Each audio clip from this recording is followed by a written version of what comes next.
Assalamualaikum warahmatullahi wabarakatuh. Apa kabar semua? Mudah-mudahan semuanya sehat dan selalu ada dalam lindungan Allah Subhanahu wa Ta'ala.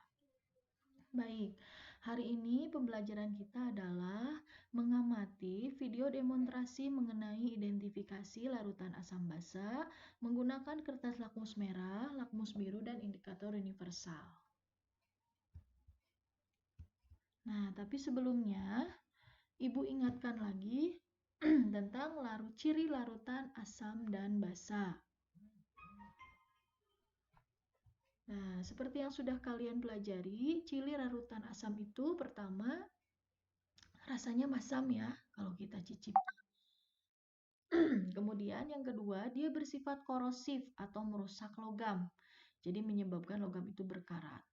Ketiga, dia bersifat elektrolit. Nah, kalian tentu sudah mempelajari ya apa itu elektrolit. Jadi elektrolit itu bisa menghantarkan larutan yang bisa menghantarkan arus listrik. Kenapa? Nah, ini terjawab di sifat yang keempat.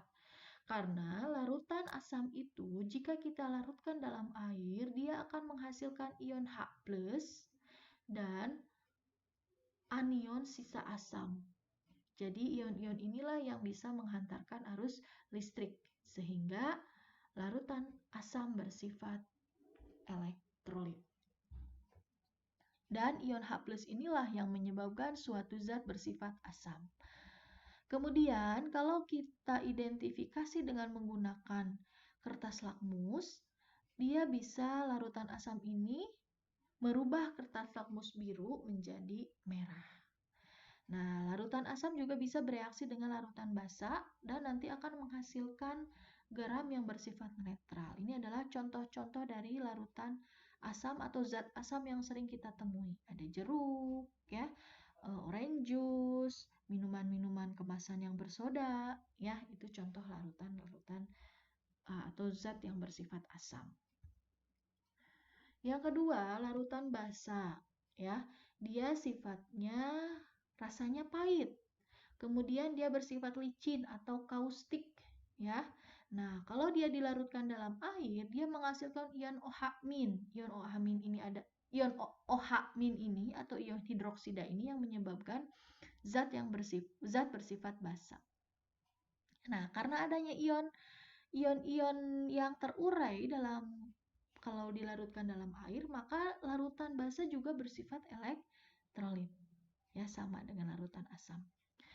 Dan kalau kita cek dengan kertas lakmus merah, dia akan berubah menjadi biru.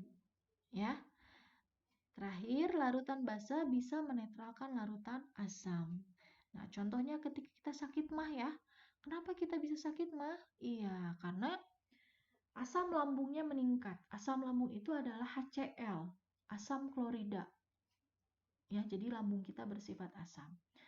Nah, apa yang kita lakukan ketika kita sakit mah? Ya, biasanya kita minum obat mah ya. Nah, minum obat mah. Obat mah itu sifatnya basa. Biasanya komposisinya magnesium hidroksida, MgOH 2 kali, atau AlOH 3 kali, aluminium hidroksida. Ya, contohnya gitu. Nah, ini adalah zat-zat yang bersifat basa. Ada pemutih atau pembersih saluran. Ya, saluran yang tersumbat. WC misalnya ya. Nah, ini juga contoh-contoh yang bersifat asam. Ada buah-buahan ya. Lemon, minuman bersoda, baking soda. Nah, sifat asam dan basa suatu larutan itu ditunjukkan dengan mengukur pH larutan tersebut. pH merupakan suatu parameter yang digunakan untuk menyatakan tingkat keasaman larutan. Kalau misalnya pH-nya kurang dari 7, berarti larutannya bersifat asam. Ketika pH-nya itu lebih dari 7, berarti larutannya bersifat basa. Ya. Sedangkan jika pH-nya sama dengan 7, berarti larutan itu bersifat netral. ya. Trayek pH itu 0 sampai 14 ya. Lebih dari 7 basa, kurang dari 7 asam. Kalau 7 netral. Bisalah 7,4 bisa masih disebut netral, atau 6, 6,2, 6,3 masih bersifat netral ya. Nah, tadi kan rasa basa itu pahit, rasa asam itu, larutan asam itu masam ya. Tapi alangkah tidak bijaksananya ketika kita ingin menentukan sifat asam atau basa suatu larutan itu dengan kita cicipi semua. Ya, masih mending atau yang kita cicipi itu misalnya orange juice atau cuka ya, masih bisa ditolerir oleh lidah kita. Tapi kalau misalnya larutan-larutan itu berbahaya, tadi kan larutan asam dan basa itu kan bisa juga sifatnya beracun atau bersifat merusak. Ya, berarti nanti lidah kita juga akan rusak. Kalau misalnya kita ingin menguji atau mengecek sifat asam dan basa itu dengan cara dicicipi.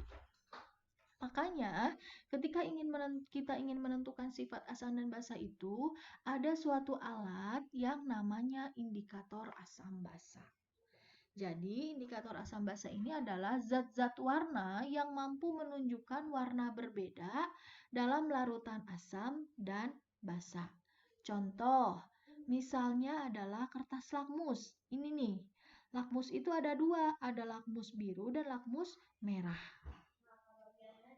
Ya, lakmus biru dan merah itu tidak bisa menunjukkan pH, hanya menunjukkan sifatnya asam atau basa.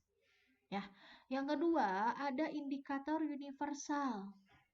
Nah, seperti ini indikator universal itu. Caranya sama, celupkan, nah bagian ininya, bagian ada warnanya ke larutan yang ingin kita uji. Nah, setelah itu cocokkan dengan peta warna yang ada pada kemasannya. Cocoknya dengan nomor berapa? Oh, cocoknya dengan nomor 2. Warnanya berarti pH-nya 2. Cocoknya dengan nomor 14. Oh, berarti pH larutan yang kita uji adalah 14. Ya. Kemudian yang selanjutnya ada pH meter. Kalau pH meter itu lebih gampang lagi. Nah, ini batangan ini kita tinggal masukkan ke dalam larutan yang ingin kita uji sifat asam dan basanya. Kemudian nanti muncul angkanya secara digital. 10,43, 2,53 misal. Yaitu menunjukkan pH-nya. Atau indikator yang lain, ada indikator alami yang sudah kalian buat minggu kemarin ya di rumah dengan bahan-bahan yang ada di rumah. Bisa menggunakan ekstrak kunyit, ekstrak bunga sepatu, kemudian kol ungu dan sebagainya ya. Terakhir ada larutan indikator. Jadi indikatornya itu berupa larutan. Contohnya adalah indikator fenolftalin. Indikator fenolftalin itu tidak berwarna, tapi ketika dia bercampur dengan larutan basa, dia akan berubah warna menjadi baby pink, ya, bagus sekali warnanya. Ini warna yang ditunjukkan oleh indikator universal ya pada berbagai bahan. Nah, ini adalah LKS ya yang harus kalian tulis untuk menulis pengamatan pada video demonstrasi yang akan kita saksikan. Ya, Ibu sudah menugaskannya kan terlebih dahulu. Jadi, pengujian pH larutan dengan menggunakan indikator lakmus merah, lakmus biru, dan indikator universal. Tujuannya, siswa bisa mengidentifikasi sifat asam dan basa dengan indikator lakmus merah dan biru. Siswa bisa menentukan pH suatu larutan berdasarkan hasil pengamatan trayek perubahan warna pada kertas lakmus dan indikator universal. Dan siswa bisa menyimpulkan sifat asam dan basa suatu larutan dari hasil percobaan. Alat dan bahannya ada pipet, gelas kimia 5 buah, kertas lakmus merah, lakmus biru, indikator universal, kemudian air suling. Air suling itu air murni ya, hasil destilasi. Kemudian larutan gula, air jeruk nipis, air kapur, air soda, dan air sabun. Cara kerjanya, nanti dicelupkan kertas lakmus merah dan biru ke dalam air suling, kemudian kalian tulis pengamatannya pada tabel pengamatan. Kemudian Celupkan juga indikator universal ke dalam air suling, kemudian cocokkan dengan peta warna, dan tuliskan hasil pengamatannya pada tabel pengamatan. Langkah kerja 1 dan 2 ini diulangi untuk menguji air jeruk nipis, air kapur, air sabun, dan air soda. Ya. Kemudian, nah ini adalah tabel pengamatannya yang harus kalian isi berdasarkan video demonstrasi yang kalian nanti akan tonton. Contoh, larutan yang akan diuji adalah air suling. Nah, ketika kertas lakmus dimasukkan ke dalam air suling, lakmus merah dimasukkan, nah ternyata amati, oh tidak ada perubahan warna, jadi tetap warnanya. Berarti di sini lakmus merah, tulis merah. Pada lakmus biru juga ketika dicelupkan, kemudian diamati, tidak ada perubahan. Berarti tulis lagi di sini biru. Ya. Giliran indikator universal, ketika kita celupkan, kemudian dicocokkan perubahan warnanya. Oh, cocoknya dengan nomor 7.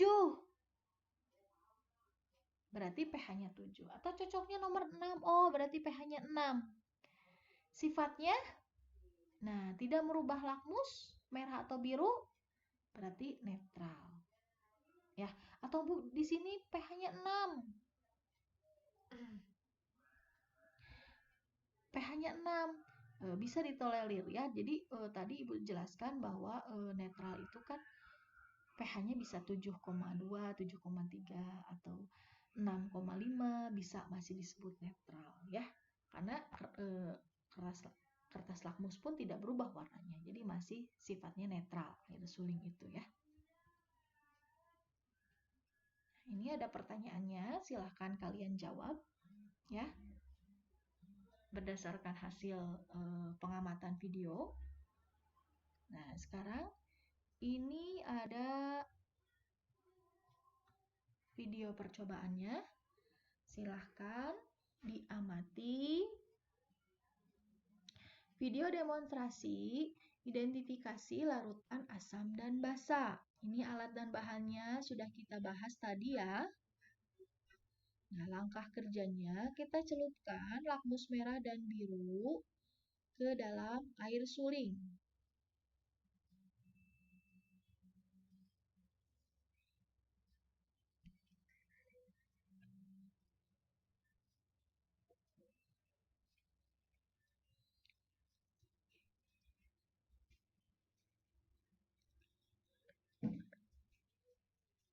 Nah, dicelupkan, kemudian amati perubahan warnanya. Oh, ternyata lakmus merah tetap merah, lakmus biru tetap biru. Ya. 3. Celupkan indikator universal ke dalam air suling. Kemudian cocokkan dengan peta warna pada kemasan indikator universalnya. Nah, sekarang kita cocokkan. Cocoknya dengan warna apa? Oh, air suling cocoknya dengan warna nomor 6. Berarti pH-nya 6. Larutan yang kedua yang akan kita uji adalah larutan garam.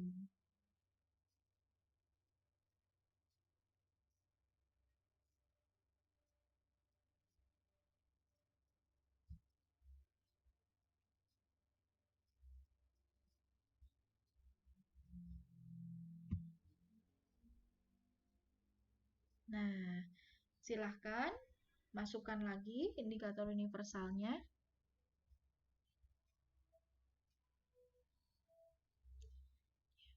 Amati, ya lakmus merah tetap merah, lakmus biru juga tetap biru.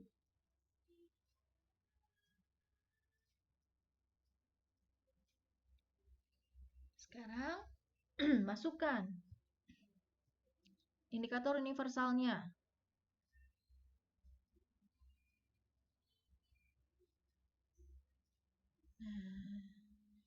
Cek pH air garam, berarti cocok dengan warna apa ya.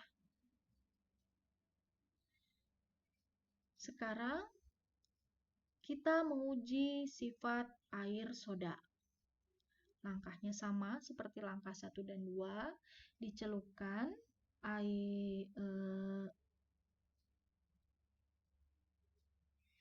kertas lakmus merah dan birunya.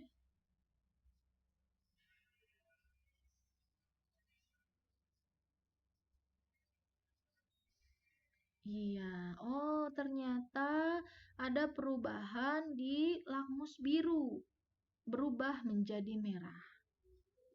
Kemudian kita celupkan indikator universalnya ke dalam air soda.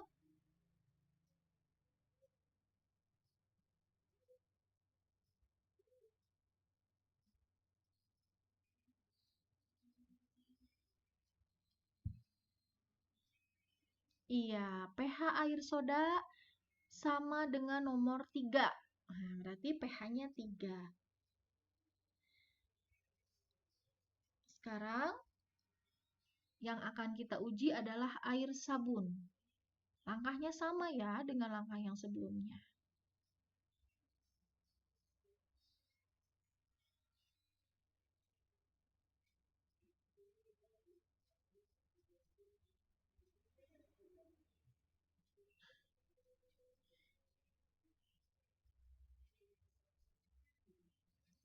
Silahkan amati perubahan warna pada kertas lakmus merahnya.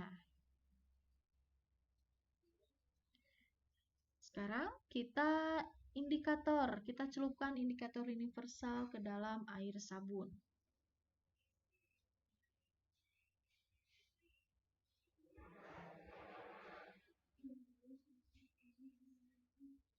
Iya, cocoknya dengan nomor berapa? Ya, amati ya perubahan warnanya. Jangan lupa tulis di tabel pengamatan hasil pengamatan kalian. Sekarang selanjutnya adalah air kapur.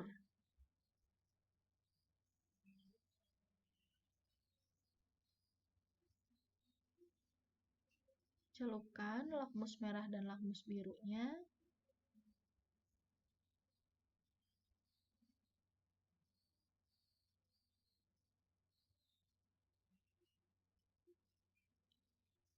Amati perubahan warna pada lakmus merah dan birunya. Ya, sekarang celupkan indikator universal ke dalam air kapur. Ya. Cocokkan. Nah, cocoknya silakan dengan nomor berapa tuh? Iya, amati perubahannya. Jangan lupa tulis pengamatannya di tabel pengamatan. Terakhir, kita uji sifat dari jeruk nipis, air jeruk nipis ya.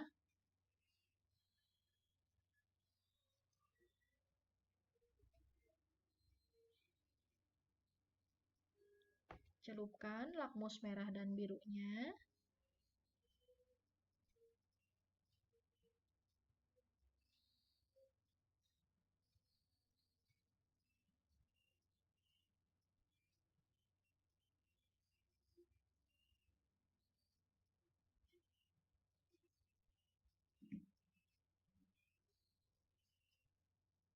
Ya, perhatikan lakmus merahnya. Sekarang indikator universalnya kita masukkan, celupkan. Cocokkan. Iya, pH-nya cocok dengan warna berapa tuh? Ini perubahan yang terjadi. Iya. Jadi video demonstrasinya sudah selesai ya. Silahkan kalian jawab pertanyaannya. Kalau ada yang mau ditanyakan, kita diskusi melalui WA group ya. Seperti biasa, tugasnya difotokan kemudian dikirim melalui link ya yang akan Ibu sampaikan di WA group. Pembelajaran kita hari ini cukup sekian. Mohon maaf apabila ada kesalahan. Semoga bermanfaat.